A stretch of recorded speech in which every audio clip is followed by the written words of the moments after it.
देश ने आजादी का अमृत महोत्सव मनाने के साथ साथ कल्याण मित्र गोयनका जी के आदर्शों को भी याद किया।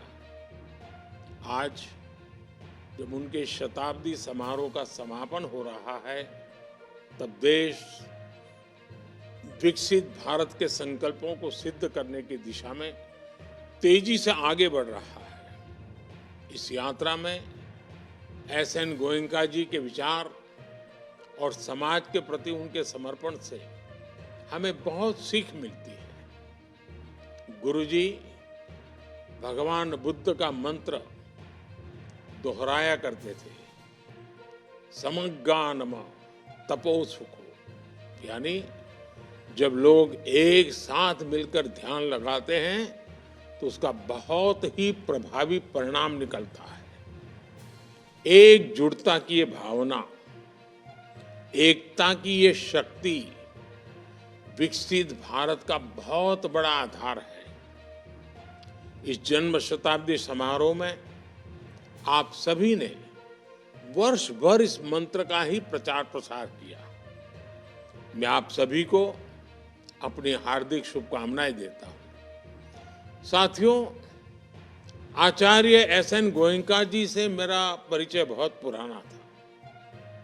यूएन में वर्ल्ड रिलीजन कॉन्फ्रेंस में मेरी उनसे पहली मुलाकात हुई थी। उसके बाद कई बार गुजरात में भी मेरी उनसे मुलाकात होती रही थी। ये मेरा सौभाग्य है कि मुझे उनके अंतिम दर्शन करने का अवसर भी मिला था। उनके साथ मेरे संबंधों में एक अलग आत्मीयता थी, इसलिए मुझे उन्हें करीब से देखने का, जानने का सौभाग्य मिला था। मैंने देखा था कि उन्होंने विपश्यना को कितनी गहराई से आत्मसात किया था। कोई शोर शराबा नहीं, कोई व्यक्तिगत आकांक्षाएं नहीं। उनका व्यक्तित्व निर्मल जल की तरह था, शांत और गंभीर। एक मूक सेवक की तरह वो जहां भी जाते सात्विक वातावरण का संचार करते थे। वन लाइफ वन मिशन के परफेक्ट उदाहरण के रूप में उनका एक ही मिशन था, विपश्यना। उन्होंने अपने विपश्यना ज्ञान का लाभ हर किसी को दिया, इसलिए उनका योगदान पूरी मानवता के लिए था, पूरे विश्व के लिए था। साथियों, हम सभी के लिए गोयनका जी का जीवन प्रेरणा का बहुत बड़ा पुंज रहा है। विपश्यना पूरे विश्व को प्राचीन भारतीय जीवन पद्धति की अद्भुत देन है, लेकिन हमारी इस विरासत को भुला दिया गया था। भारत का एक लंबा कालखंड ऐसा रहा जिसमें विपश्यना सीखने सिखाने की कला जैसे धीरे धीरे लुप्त होती जा रही थी।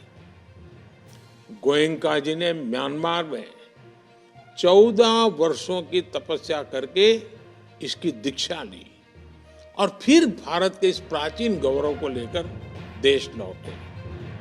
विपश्यना सेल्फ ऑब्जर्वेशन के माध्यम से सेल्फ ट्रांसफॉर्मेशन का मार्ग है। इसका महत्व तब भी था जब हजारों वर्ष पूर्व इसका जन्म हुआ, और आज के जीवन में ये और भी प्रासंगिक हो गई है। आज दुनिया जिस तरह की चुनौतियों से घिरी हुई है, उसका समाधान करने की बड़ी शक्ति विपश्यना में भी समाहित है। गुरुजी के प्रयासों की वजह से दुनिया के 80 से ज्यादा देशों ने ध्यान के महत्व को समझा है और इसे अपनाया है।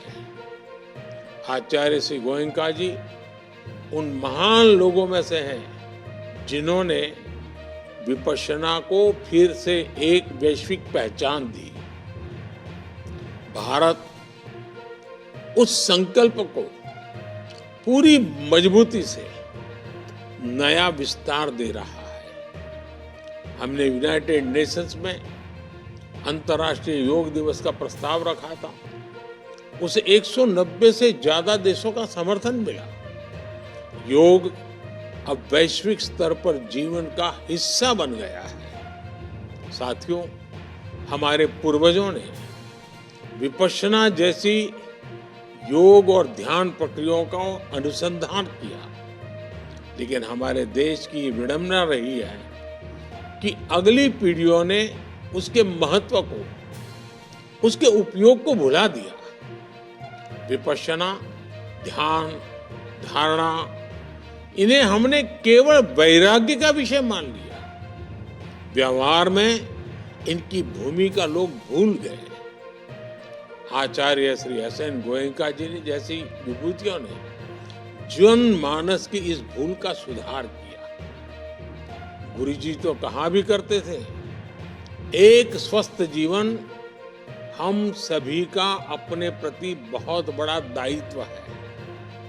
आज विपश्यना व्यवहार से लेकर व्यक्तित्व निर्माण तक के लिए एक प्रभावी माध्यम बनी है।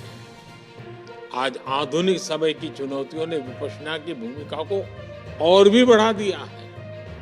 आज डिस्ट्रेस और स्ट्रेस एक आम बात हो गई है।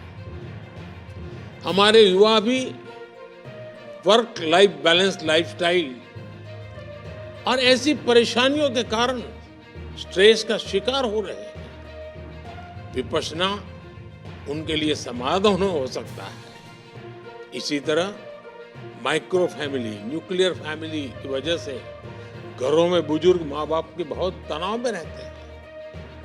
हमें रिटायरमेंट एज क्रॉस कर चुके ऐसे बुजुर्गों को भी ज्यादा से ज्यादा संख्या में इससे जोड़ने का प्रयास करना चाहिए। साथियों, श्री एस.एन. गोयनका जी के हर कार्य के पीछे यही भाव रहा कि हर व्यक्ति का जीवन सुखी हो, उसका मन शांत हो और दुनिया में सद्भाव हो। उनका प्रयास था कि उनके अभियान का लाभ आने वाली पीढ़ियों को भी मिलता रहे।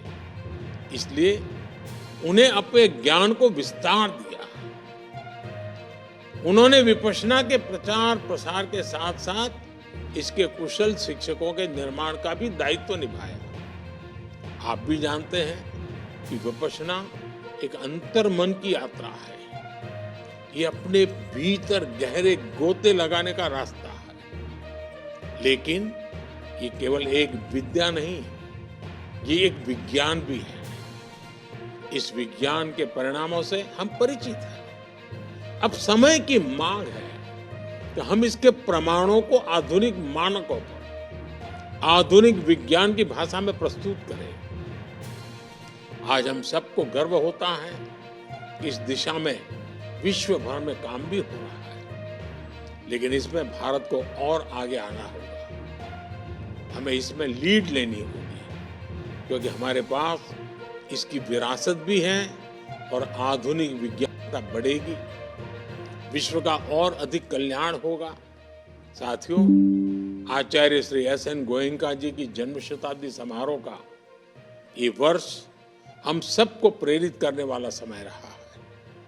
हमें मानव सेवा के उनके प्रयासों उसको निरंतर आगे बढ़ाना चाहिए। एक बार फिर आप सभी को शुभकामनाएं। बहुत बहुत धन्यवाद।